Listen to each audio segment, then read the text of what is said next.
The House will come to order.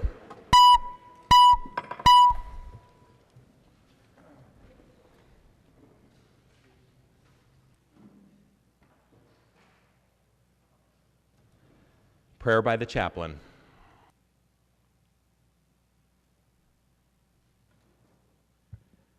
Mr. Speaker, legislators, staff, will you join me for prayer? I'm going to offer you this prayer in the Christian tradition. Gracious and almighty God, thank you for the beautiful state of Minnesota, her bounty, her citizens, and her potential. And this morning, thank you for these legislators, these great men and women who have such a difficult task. I pray for them as they come to the end of this marathon for more energy, more strength, and more wisdom. Empower them with civility in these closing hours. Give them perspective, and above all, guide them that they might do the best for the most without forgetting the least. I ask this in your triune name, Father, Son, and Holy Ghost. Amen. The chaplain for today is Colonel John Morris, Senior Army Chaplain, Minnesota Army National Guard. Pledge of Allegiance. Please remain standing and recite the Pledge of Allegiance to the flag of the United States of America.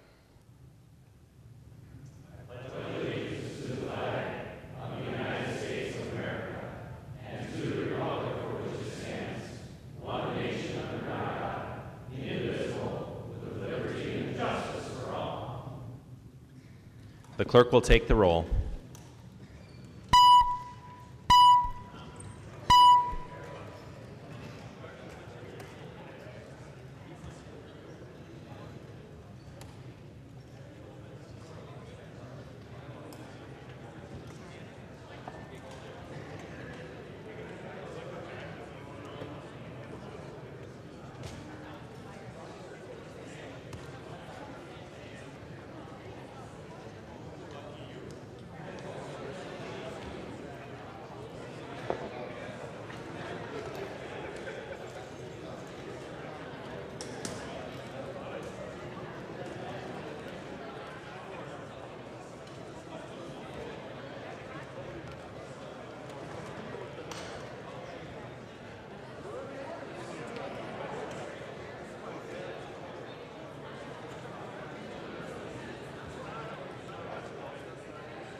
The clerk will close the roll.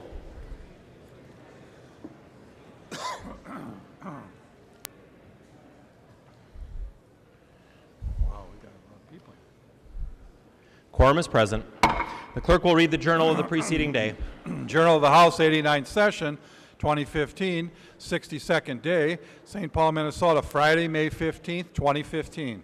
If there is no objection, further reading of the journal will be dispensed with, and the journal will be approved as corrected by the chief clerk.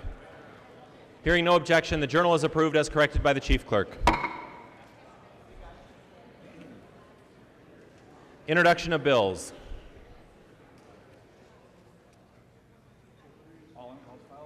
The following House files have been offered for introduction today. The chief clerk will report the House files and give them their first reading. Introduction and first reading of House Files 2354 through 2367. First reading, House files 2354 through 2367. Messages from the Senate.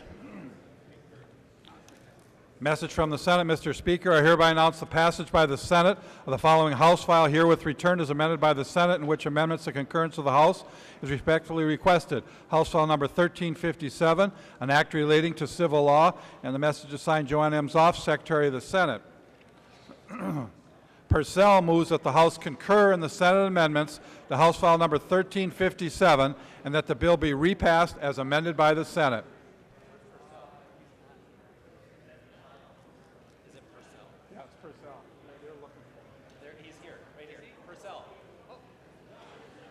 John.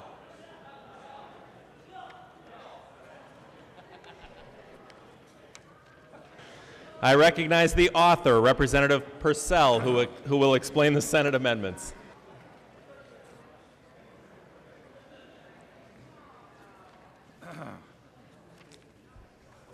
Thank you, Mr. Speaker. Sorry, I was trying to do some negotiating.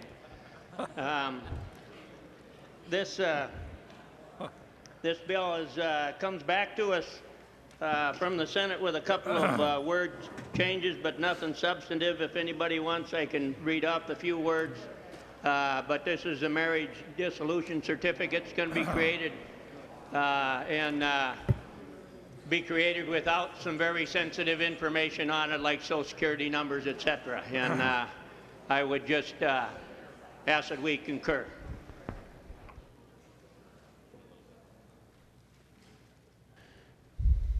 Is there any discussion on the Senate amendments?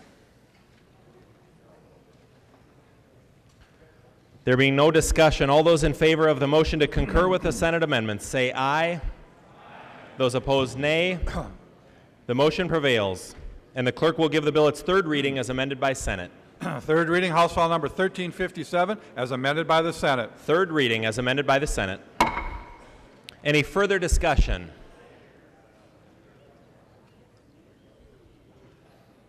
Seeing no discussion, the clerk will take the roll on the bill.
The clerk will close the roll.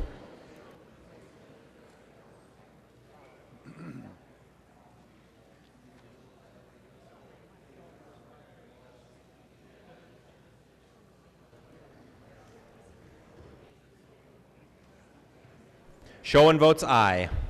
There being 126 ayes and 0 nays, the bill is passed as amended by Senate and its title agreed to. Messages from the Senate. Message from the Senate. Mr. Speaker, I hereby announce that the Senate has concurred in and adopted the report of the Conference Committee on Senate File Number 1265, an act relating to insurance. Senate has repassed said bill in accordance with the recommendations report of the Conference Committee. Message is signed Joanne Emshoff, Secretary of the Senate, and the Conference Committee report is addressed to the Honorable Sandra L. Pappas, President of the Senate, the Honorable Kurt L. Doudt, Speaker of the House. We, the undersigned conferees for Senate File Number 1265, report that we've agreed upon the items in dispute and recommend as follows. The Conference Committee is signed by all three members, conferees on the part of the House, and all three conferees on the part of the Senate. David's moved that the report of the Conference Committee on Senate File Number 1265 be adopted and that the bill be repassed as amended by the Conference Committee. I recognize the member from Fillmore, Representative Davids, who will explain the report. Thank you, Mr. Speaker and members. This is my major piece of legislation for the year, so I'd really appreciate your support. What this bill does, it allows agent of record letters to be submitted to carriers so that agents get paid on the work they do. What has happened through MNsure, there's been glitches, the computer systems haven't gone from MNsure to the carrier. There's been paper, numbers aren't showing up. Even if you go on the computer and you put an agent's number in there, it's not showing up. So agents are not getting paid. The difference from when it went off the House floor was I believe we went retroactively 18 months, and we're going to go retroactively back to January 1st of 15. So agents would not be able to recoup that. The plans made a very good case. It'd be very difficult for them to reconstruct everything to pay the agents on that because they did not receive proper information from MNsure. So the health plans have signed off. They're actually supporting this legislation, and the Minnesota health insurance agents are supporting it. I'd like to thank conferees Hoppe and Rosenthal for their work on this bill in Conference Committee, and Senator Jensen, Senator Gazelka, and Senator Metzen. I'm not aware of any opposition, and members, this is my bill for the year. I'd really appreciate your support. Is there any discussion on the Conference Committee report? There being no further discussion, all those in favor of the motion to adopt the Conference Committee report on Senate File 1265 signify by saying aye. Those opposed, no. The motion prevails, and the clerk will give the bill its third reading as amended by conference. Third reading, Senate File Number 1265, as amended by conference. Third reading as amended by conference. Any further discussion? Seeing no further discussion, the clerk will take the roll.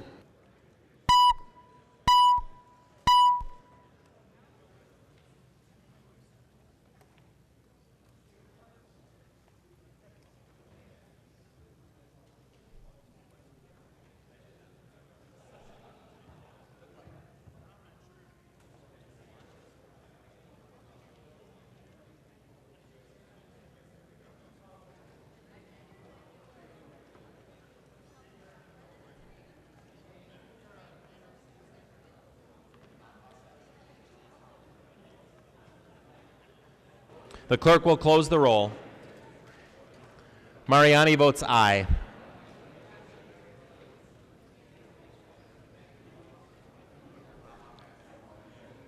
There being 127 ayes and 0 nays, the bill is repassed as amended by conference and its title agreed to. The member from Hennepin, Representative Pepin.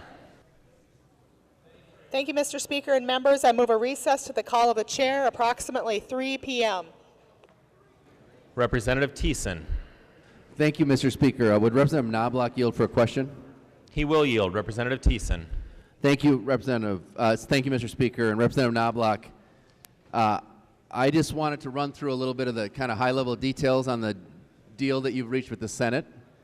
As I understand it, the overall spending on this bill will be 41.5 plus $455 million in new spending because you're transferring healthcare access funds. So we're at about just shy by about $7 million of $42 billion for this for the budget agreement that you've reached. If you could yield for that question. Representative Knobloch. Mr. Speaker, Representative Thiessen, as you mentioned, there's about $41.5 billion in spending in 16 and 17, and then there is some additional spending in fiscal year 15. And if Representative Knobloch would yield for another question. He will yield, Representative Thiessen. Thank you. And that is 455 plus some additional spending in 15, which is supporting spending in 16 and 17. I mean, you're basically putting it into a fund, and then you're going to spend it in 16 and 17. So you're actually spending about $42 billion in programmatic spending in 16 and 17. Isn't that correct? Representative Knobloch. Well, Mr. Speaker, Representative Thiessen, some of it's a little bit confusing because as you will recall, some of the money we had for avian flu, for example, and other disaster expenditures are allowed to be spent in 15. And so underneath the agreement that we have, even some of the money that is scheduled for spending in 16 and 17 can be spent earlier than 16 and 17 for issues in 2015. So I'm afraid I don't have an exact number for you on that. Representative Thiessen. Thank you, Mr. Speaker. If he'd yield for another question. He will yield, Representative Thiessen. Thank you, Mr. Speaker. Well, set aside the avian flu. At least $455 million of the spending in 15 is actually for spending in 16 and 17, because that's just taking healthcare access money out to spend on general fund spending in the next biennium. So setting aside kind of the details and the dodges, I mean, I know that you're like the spreadsheet guy. I know that you actually know these numbers. So we're actually spending in 16 and 17 about $42 billion in this budget. Won't you agree to that? And if you don't, you know, I know that you'll probably dodge the question again, but that is the reality, members, if you want to yield. Representative Knobloch. Well, Mr. Speaker, it's a little noisy here. I'm not sure if I heard the entire question, Representative Thiessen, but as I mentioned, yes, you are correct that I believe the money being, well, not all the money spent in 15 carries forward into 16 and 17, but certainly the majority of it, the great majority of it does. But on the other hand, again, there's money in 16 and 17 that's being written to be spent in 15. So again, I don't have an exact number for you on that. Thank you, Representative Mr. Speaker. Thiessen. Well, so what we're looking at then is about a $2.7 billion increase in spending in the budget that was agreed to. And if you look back over the last 3 biennia, the average increase per biennium was about 5.3%. The spending increase in this budget will be 6.85% increase, biennium to biennium. A 26% higher percent increase than the average over the last 3 biennia, which I find interesting. You know, and I'm, I suppose, okay with that. And if you compare it to the family budgets, which I know you are all so concerned about, those have gone up on an average of about 1.4%. So the increase in the spending in the bill, in the agreement that was reached between Speaker Doudt and Senator Bach, is about 5 times the increase in family budget spending recently. And just so people have that perspective, I think, as we go forward through these negotiations, you know, to support the spending that you all want to do, you're increasing our budget by $2.7 billion. And, you know, we can have a discussion about what the priorities are there, which, you know, I'm sure that some of them are very good. We, of course, would like to see more money into education because we think that's where we get the biggest bang for our buck. And I see Representative Loon is not here. Is there anybody from the Education Conference Committee here, or are they all in Conference Committee? Maybe a parliamentary inquiry, Mr. Speaker. Thank you. Representative Krisha, would you yield? He will yield. Representative Thiessen. Thank you. Thank you, Mr. Speaker. Representative Krisha, I know that we have the spending target of about $400 million, and they'll be allocating that money. I was just wondering if you're aware, in terms of kind of some of the offers going back and forth, if in addition to money there are policy provisions that the House Republicans are at least right now insisting on being part of that education discussion, budget target discussion, whether LIFO or the transgender provisions are conditions of getting to a deal on the education budget. Representative Krisha. And thank you, Mr. Speaker, and thank you, Representative Thiessen. Well, thankfully, we're not talking about the gas tax. That's a good thing. But as far as the provisions in the education budget, Right now, we've done same and similar, and those have all been adopted. We have not talked about policies back and forth. The Senate gave us an offer last night, and we recessed, and Representative Loon gave a counteroffer which was very similar, at least financially, to the House budget. And that's where we are today. I believe we have a couple members that are meeting about the licensure, and they're trying to get agreement on that on both sides, but that's where we stand now, and that's what I know.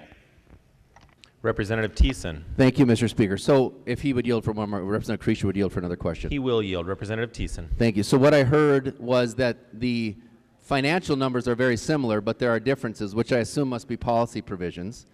You mentioned licensure. Is transgender, the changes to the transgender rules that the Minnesota High School League adopted, is that also a condition of the offer that you made back to the Senate? Representative Creasy. The bill that, or the amendment that came through did not deal with the high school league. It just dealt with separate bathroom facilities, and that has not been brought up. I know there's been some talks about how important it is to have separate bathroom facilities for boys and girls at a young age, but that has not been included in the offer, and I don't believe we have any agreement on that. Representative Thiessen. Thank you. So we won't. So that has not. So just so we're clear, the offer that was made, that hopefully will be made public, because the public deserves to know these offers going back and forth, does not include anything on the transgender bathroom issue. If he would yield for a question. Representative Creasy. As I said, at this point, all we have is an offer going back and forth on financial terms. The policy themselves, we adopted the same and similar. Nothing else has been put on the table.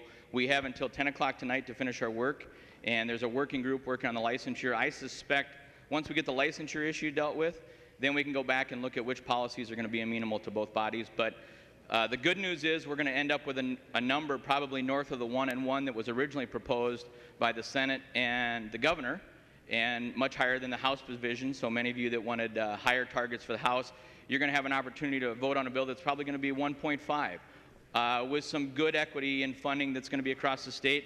And I hate to beat the drum, but no gas tax. Thank you. Representative Thiessen. No, I understand, Representative Creasy, there's no gas tax. And I'd like to thank the Speaker for taking the big corporate tax cuts that I know that was a huge priority for your body off the table. In fact, all tax cuts off the table, you know, as part of the negotiation that just got done.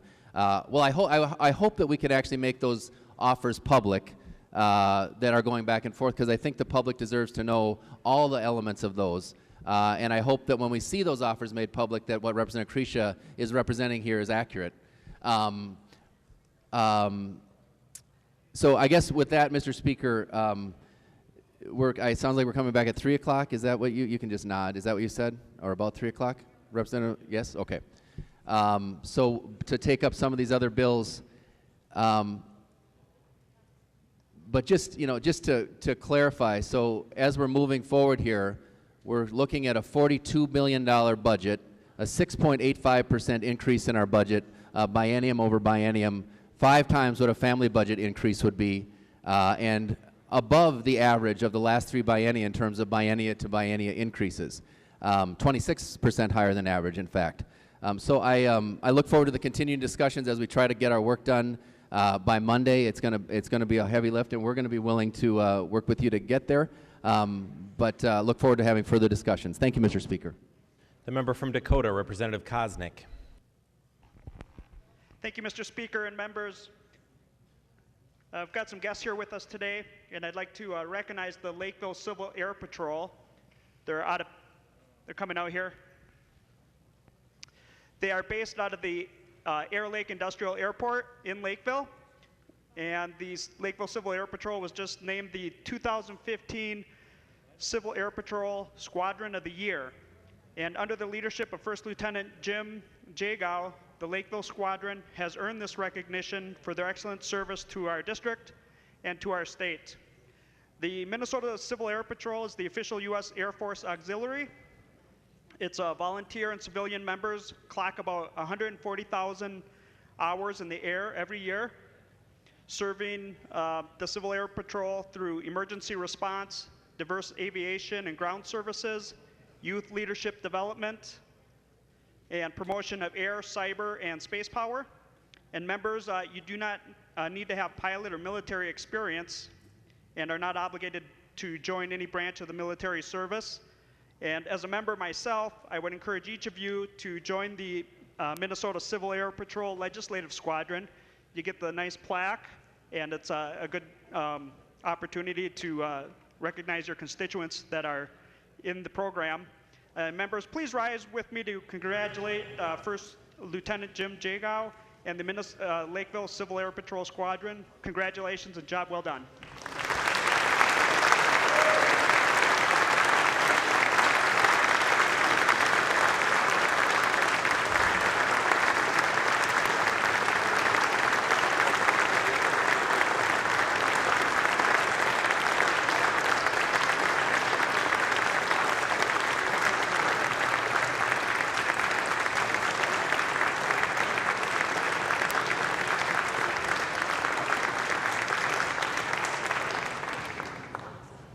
The member from St. Louis, Representative Moline.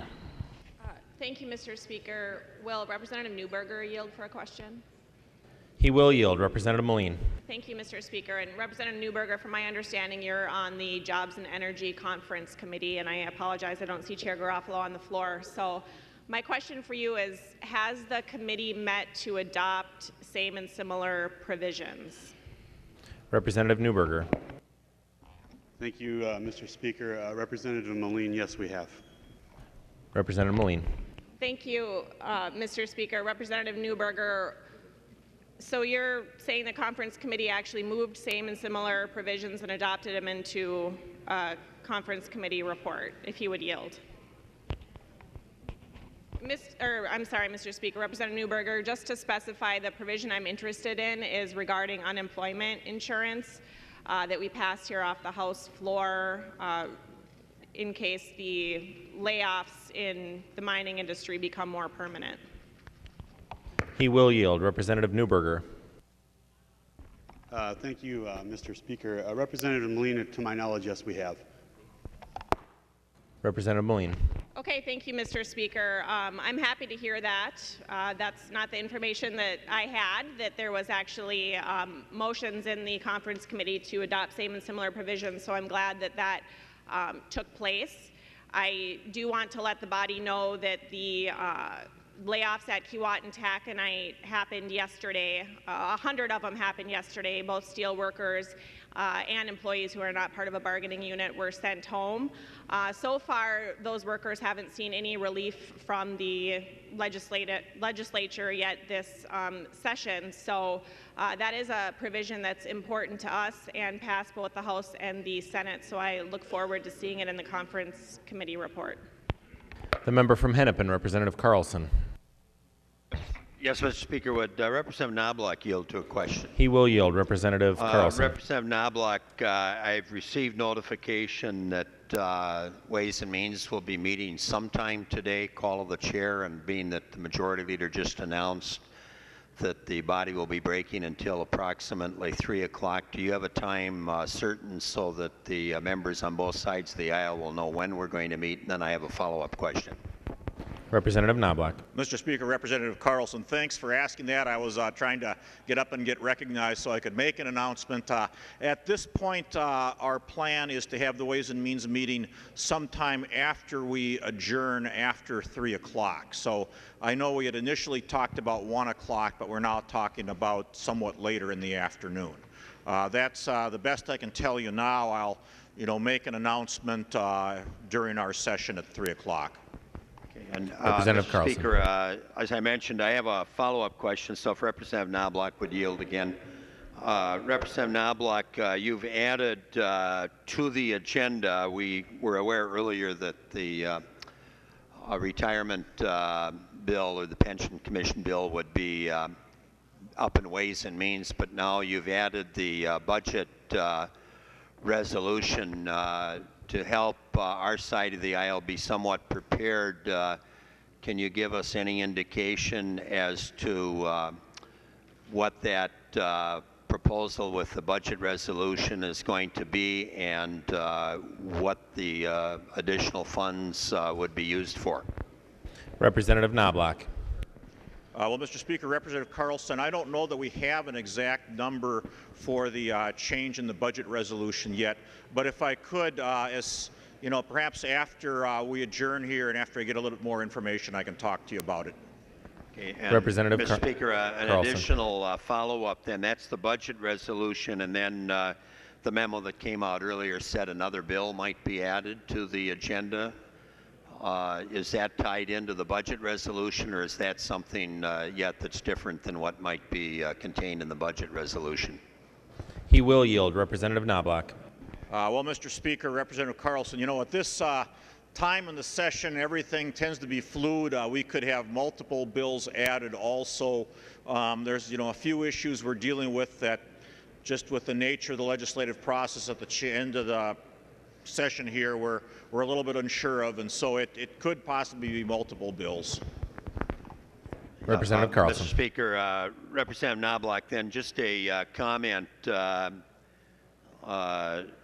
We've had pretty good communication up to this point, and I think it's important that the minority be made aware in advance of the committee so we can look at the issues that you may be bringing forward so that we can be prepared to respond one way or another. So I look forward to that conversation. Thank you.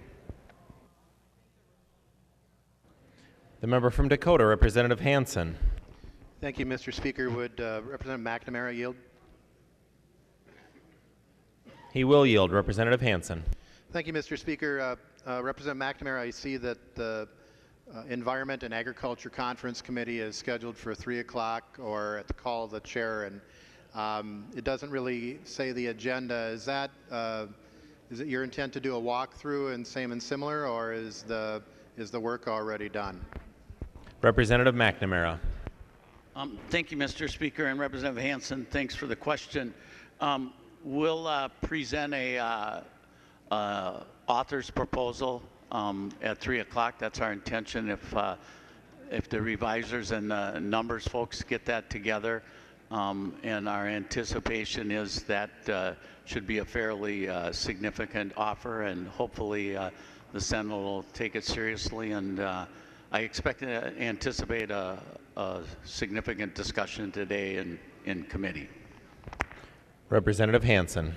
Thank you, Mr. Speaker. And would Representative McNamara yield for another question? He will yield. Representative Hansen. Thank you, Mr. Speaker. And Representative McNamara, today on the calendar we have scheduled the LCCMR bill, and earlier there had been some discussion that that would be dealt with in your conference committee.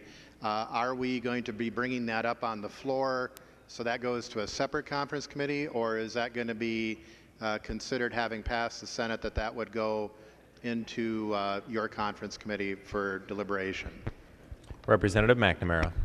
Thank you, Mr. Speaker. Representative Hansen, I do think it's on the agenda today, and I think we're coming back later this afternoon or tonight. I think I heard discussion that we're coming back at 3 o'clock. And I think there's even a couple amendments. It's my anticipation the LCCMR bill is going to be taken up today, and I believe it's already passed the Senate, if I'm not mistaken. Your question was, then what happens? I think if we concur with the Senate, it'll go to the governor. If we don't concur, it'll go to conference or be discussed further. I guess you probably know. Maybe you have another question. Representative Hansen. Thank you, Mr. Speaker. And actually, Representative McNamara, I was asking if that was going to be deferred since we've got a gap here, and that it wouldn't be. Maybe that should have been a parliamentary inquiry, Mr. Speaker. But if you're saying that the LCCMR is actually going to come in front of us sometime today, I think that answers my question.